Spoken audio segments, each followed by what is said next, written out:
மகர ராசி காலபுருஷனுக்கு 10வது ராசி. மகர ராசிக்காரவங்க கடின உழைப்பாளிகள்னே சொல்லலாம். மகர ராசிக்காரவங்கள ராசியில செவ்வாய் உச்சம் பெறுறாரு. சனியுடைய சொந்த ராசி, சரிங்களா? சரராசி, வேகமா இயங்கக்கூடியது. அப்ப இந்த மகர ராசிக்காரவங்க பொதுவா வெள்ளந்தியான உள்ளத்துக்கு சொந்தக்காரவங்க, ரொம்ப வெள்ளந்தியா இருக்கும். ஆனா அதே நேரத்துல காரியத்துல கண்ணு வைடா தாண்டவ கோணைங்கிற மாதிரி காரியத்துல கண்ணா இருப்பாங்க. ரொம்ப இதா இருப்பாங்க, கரெக்டா இருப்பாங்க, சரிங்களா? சோ அவங்களுடைய டெவலப்மெண்ட்ஸ், அவங்களுடைய முன்னேற்றங்கள் எல்லாமே அவங்களுடைய சொந்த உழைப்பா தான் இருக்கும், சரிங்களா?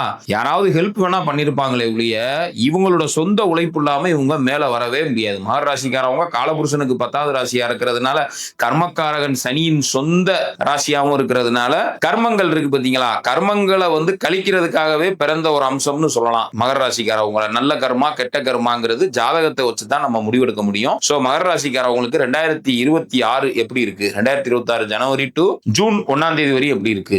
குரு 6ஆம் இடத்துல மிதுன ராசியில இருக்கிறார். சனி 3ஆம் இடத்துல இருக்கிறார். சோ சனி 7.5 சனி விலகி 3ஆம் இடத்துல இருக்கார். குரு 6ல இருக்கிறார். அதே நேரத்துல ராகு கேது 2/8ல இருக்கு. சோ ராகு கேதுவுடைய சஞ்சாரமும் அதே நேரத்துல குருவுடைய சஞ்சாரமும் அவ்வளவு விசேஷமா இல்ல. ஏன்னா ராகு கேது 2/8ல இருக்கிறது அவ்வளவு சிறப்பு இல்லை. ஏன்னா ராசிக்கு 2/8ல ராகு கேது இருக்குங்கும் போது பொருளாதார ரீதியா கடைசி நேரத்துல பொருளாதார ரீதியா அவங்களுடைய தேவைகள் பூர்த்தியானா கூட சில சிக்கல்கள் சில பிரச்சனைகளை சந்திக்கிறதுக்கான வாய்ப்புகளும் இருக்கு. ஆனா வேலை ஏன்னா 7.5 சனி விலகுனாலுமே முழுமையான பலன்கள் அனுபவிக்காம இந்த மகர ராசிக்காரவங்க இருக்காங்கன்னு தான் சொல்லணும். ஏன்னா 2ல ராகு இருந்தாலுமே அந்த 2/8ல பாவ கிரகங்கள் இருக்கக்கூடாது. பொதுவா ராகு சனி செவ்வாய் போன்ற பாவ கிரகங்கள் தனஸ்தானத்துல, பொருளாதாரம்னு சொல்லக்கூடிய இடத்துல, குடும்பஸ்தானத்துல உட்காரக்கூடாது. சோ இவங்களுடைய ஜாதகப்படி, இவங்களுடைய ராசிப்படி, ஜாதகம்னு சொல்லக்கூடாது, ராசிப்படி 2ல ராகு 8ல கேது அப்படிங்கும் போது, பொதுவா 2ல ராகு 8ல கேது அப்படிங்கும் போது கோச்சாரப்படி 2/8ல ராகு கேது இருக்கிறது அவ்வளவு நல்லது இல்ல, சரிங்களா? இதனை அடுத்து பாத்தீங்கன்னா இவங்களுக்கு 6ல குரு இருக்கிறார். சோ குருவுடைய சஞ்சாரமும் அவ்வளவு அனுகூலமா இல்ல. ஆனா வேலை வாய்ப்பு சம்பாத்தியம் எல்லாமே இருக்கு. வேலையெல்லாம் இல்லாம இல்ல, வேலை இருக்கு, உத்தியோகம் இருக்கு, எல்லாம் இருக்கு. 7.5 சனி விலகியுமே முழுமையான ஒரு திருப்தியான பலன்கள் மகர ராசிக்காரவங்களுக்கு கிடைக்கலன்னு தான் சொல்லணும். இது எல்லாமே ஜூன் மாசம் 1ஆம் தேதியோட சரி. ஜூன் 2ஆம் தேதி குரு உச்சமாகி நேரடியா ராசியை பார்க்க போறாரு. சோ அவர் பார்க்கிறது ராசிக்கு 11ஆம் இடம். ராசிநாதன் 3ஆம் இடத்துல இருக்கிறாரு, அவரையும் பார்க்கிறாரு.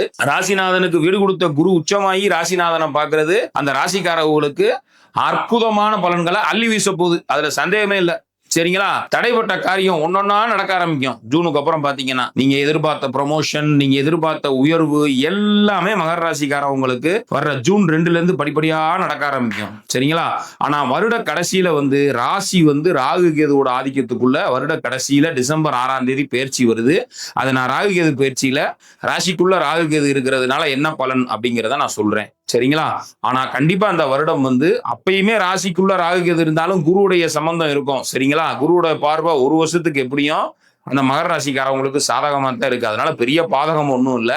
ஸோ நிச்சயம் மகர ராசிக்காரவங்களுக்கு இந்த வருஷம் ஜூனுக்கு அப்புறம் படிப்படியா ஒரு நல்ல ஒரு லிப்ட், என்ன கியர் டாப் கியர் போட்டு ஜல்லுன்னு வண்டி மேல போக போகுது. ஏன்னா இவ்வளவு நாள் படுத்து கிடந்துச்சு, இனி பூரா ஜல்லுன்னு மேல போகக்கூடிய அற்புதமான பீரியட் தான் மகர ராசி. மகர ராசி செவ்வாயுடைய உச்ச ராசியாகவும் சனியினுடைய சொந்த ராசியாகவும் இருக்கிறதுனால பெரும்பாலும் மகர ராசி திருவோண நட்சத்திரத்துல திருப்பதி ஏழுமலையானோட அம்சம்ங்கிறதுனால திருப்பதி ஏழுமலையான இந்த ராசிக்காரவங்க வழிபடுறது சிறப்பு. ஏன்னா அந்த மகர ராசி உத்திராட நட்சத்திரத்துலதான் அங்க கொங்கணர் அப்படிங்கிற சித்தர் பாத்தீங்கன்னா திருப்பதியில கொங்கணர் அப்படிங்கிற சித்தர் 18 சித்தர்ல ஒருத்தர் ஜீவமுக்தி அடைஞ்சிருக்கிறாரு. அதனால முழுக்க அந்த மகர ராசிக்காரவங்க திருப்பதி ஏழுமலையானை தரிசனம் செய்வது காலச்சிறப்பு. குலதெய்வ வழிபாடு பண்ணிக்கங்க, காலச்சிறப்பு மகர ராசிக்காரவங்களுக்கு. சோ 2026 மகர ராசிக்காரவங்களுக்கு ஜூனுக்கு பிறகு ஒரு டாப் கியர் போட்டு மேல ஏற போகுது. எல்லா விஷயத்திலையும் வேலை உத்தியோகம் எல்லாத்திலையுமே ஒரு நல்ல டெவலப்மெண்ட்.